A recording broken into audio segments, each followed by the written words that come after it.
एक बार दिलफुर नाम के एक शहर में मौर्यराज नाम का एक लालची राजा रहता था।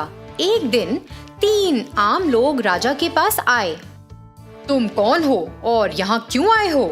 राजा जी, हम नगरवासी हैं जो आपकी भूमि दिलफुर से संबंधित हैं। राजा जी, हमारे यहाँ ग्रामीणों के लिए कोई काम और नौकरी नहीं है, इसलिए आमदनी भी नहीं है। हमारे पास खाने के लिए और हमारे परिवारों की देखभाल के लिए भोजन के पैसे नहीं हैं। मैं तुम्हारी समस्या में कैसे मदद कर सकता हूँ?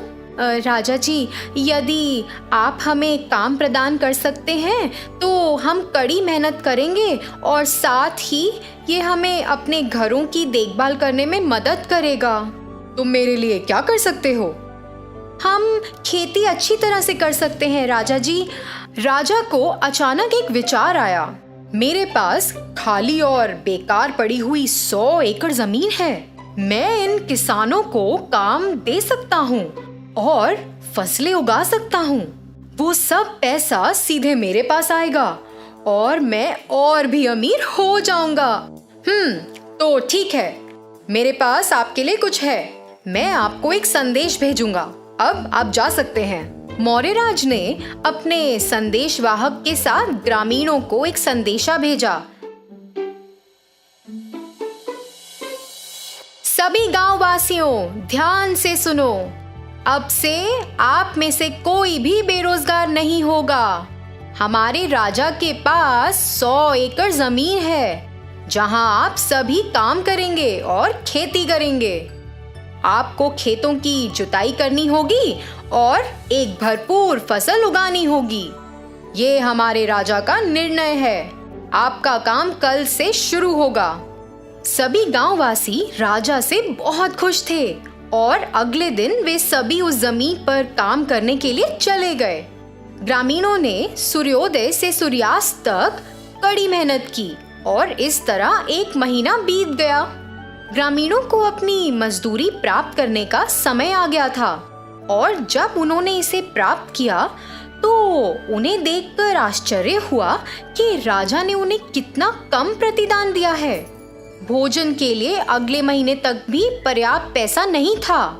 समय बीतता गया और ग्रामीणों को उन थोड़े से पैसों के लिए संघर्ष करना पड़ा।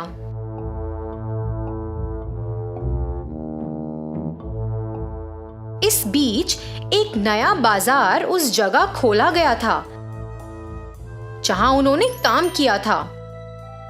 वे जो कुछ भी खेती कर रहे थे वे बाजार में बेचा जा रहा था और ग्रामीणों ने महसूस किया कि यह उचित नहीं था।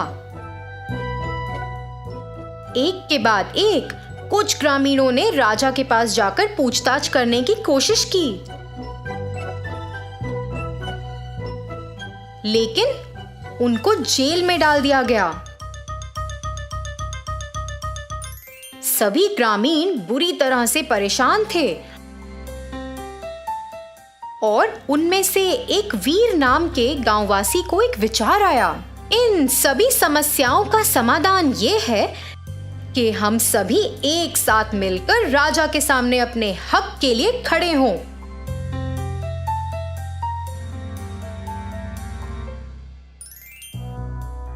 सभी ग्रामीणों ने अपना विश्वास बनाया और एकजुट होकर राजा से बात करने गए।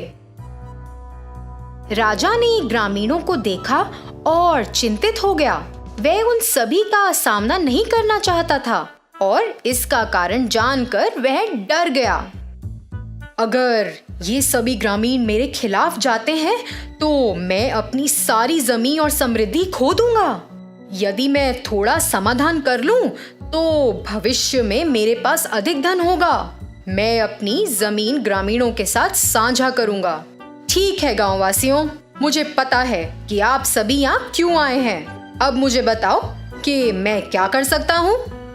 देखिए राजा जी, किसान जिस जमीन पर खेतीबाड़ी कर रहा है उस पर किसान का ही हक होना चाहिए और खेतीबाड़ी से जो भी आमदनी किसान को आती है वो आपके साथ आधा बांटेगा। ठीक है, मेरी 100 एकड़ जमीन में आप अपनी खेती की जमीन रख सकते हैं और अपनी कमाई हुई आमदनी में से आपको मुझे हिस्सा देना पड़ेगा। तो बच्चों, इस कहानी से हमें ये सीख मिलती है कि एकता में ताकत है।